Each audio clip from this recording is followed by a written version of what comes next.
선대의 인류가 후대에 남긴 물건은 경우에 따라 한 국가가 뒤흔들리기도 할 만큼 그 영향력이 매우 강합니다. 그래서 세계유산을 지정하는 전문 기구가 존재하는 것이고 각 나라마다 문화재에 관한 사무를 관장하는 문화재청이라는 게 있는 것이죠.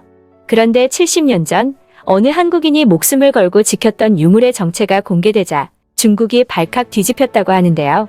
도대체 어떤 것이었길래 중국은 난리가 난 것일까요? 자세한 내용 생생튜브에서 알아보도록 하겠습니다. 중국은 현대에 들어 한국 문화의 중국 예속화를 시도하면서 말도 안 되는 주장을 펼치고 있습니다. 한복, 한식 등 한국 문화를 모든 자기들 것이라고 우기고 있고 그 추악함은 하늘을 찔러 한국에서 반중 감정이 반일 감정을 넘어섰을 정도이죠. 특히 중국은 감히 건드려서는 안 될 것에도 손을 댔는데요. 바로 한글입니다.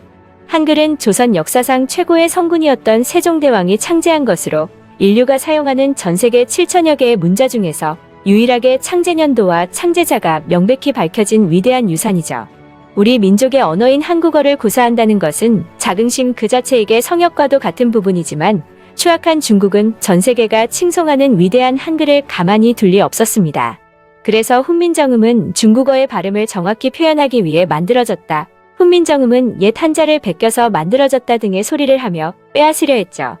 하지만 위대한 세종대왕은 후대에 중국이 몹쓸 행보를 벌일 것이라는 것을 미리 알고 있었는지 한글이 빼앗기지 않도록 미리 결계를 쳐놨습니다. 그것은 바로 한글의 창제 과정이 들어가 있는 훈민정음 해례본이었죠. 해례본이 발견되기 전까지는 한글의 창제에 대한 여러 가지 구구한 추측이 난무했지만 해례본이 발견됨으로써 한글이 어떤 원리를 바탕으로 해서 어떤 과정을 통해 만들어졌는가를 알 수 있게 됐습니다. 그런데 해례본이 발견될 당시 심각한 문제가 있었는데요. 해례본이 발견된 시기는 1940년으로 당시 일본은 한국의 문화를 말살시키려고 했다는 것입니다. 즉 한글의 창제 원리가 들어가 있는 해례본 역시 그 존재가 들키면 일본에 빼앗길 것이 분명했죠.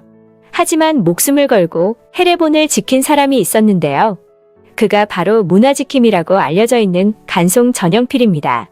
전영필은 문화지킴이라는 칭호 그대로 24살 때 양가의 엄청난 재산을 상속받아 하늘이 내린 백만장자가 되는데 그는 이 배경을 이용하여 막대한 양의 국보금 문화재를 지켰습니다.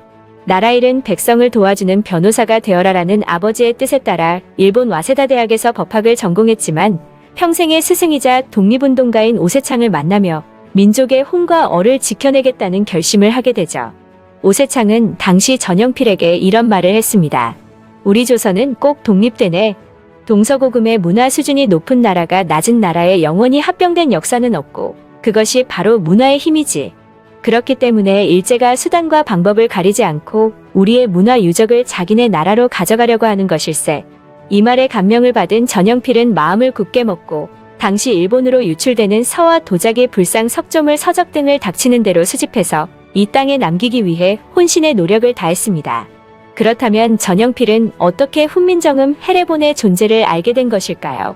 사실 1940년 훈민정음 해례본을 발견한 사람은 국문학자 김태준의 제자였던 이용준으로 자신의 처가인 광산 김씨 종택 금구당 서고에 보관되어 있었던 것을 제일 먼저 발견했습니다. 이용준은 이 사실을 즉시 김태준에게 이야기했고 이용준과 함께 본가가 있는 안동으로 내려가 해례본을 직접 확인한 김태준은 경악을 금치 못했죠. 그 둘은 이 위대한 유산을 잘 보관할 수 있을 만한 사람을 물색했고 김태준은 당시 문화재 수집 활동을 활발히 하고 있던 전영필을 떠올렸습니다. 전영필은 김태준에게 해례본 이야기를 듣자마자 놀라지 않을 수 없었고 즉시 그 자리에서 은행으로 달려가 11,000원을 찾아와서 1,000원은 김태준과 이용준에게 사례금으로 주고 10,000원은 해례본 값으로 치렀다고 합니다. 그때 당시의 물가로 따지면 기와집 10채 값에 해당되는 금액이었고 현대의 물가로 환산하면 무려 30억 원에 해당되는 금액이었죠. 당시 전영필이 해례본의 가치를 얼마나 높게 봤는지 알 수 있는 일화입니다. 전영필은 이것을 사들이고 나서 광복이 될 때까지 이 해례본의 존재를 철저히 숨겼습니다.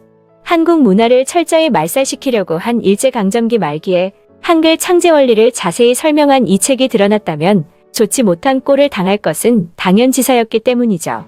이후 전영필은 한국 전쟁이 발발했을 때도 피난 갈 때 이 책을 먼저 챙겼고 베개 밑에 두고 잠을 잘 정도로 애지중지하며 보존하였습니다.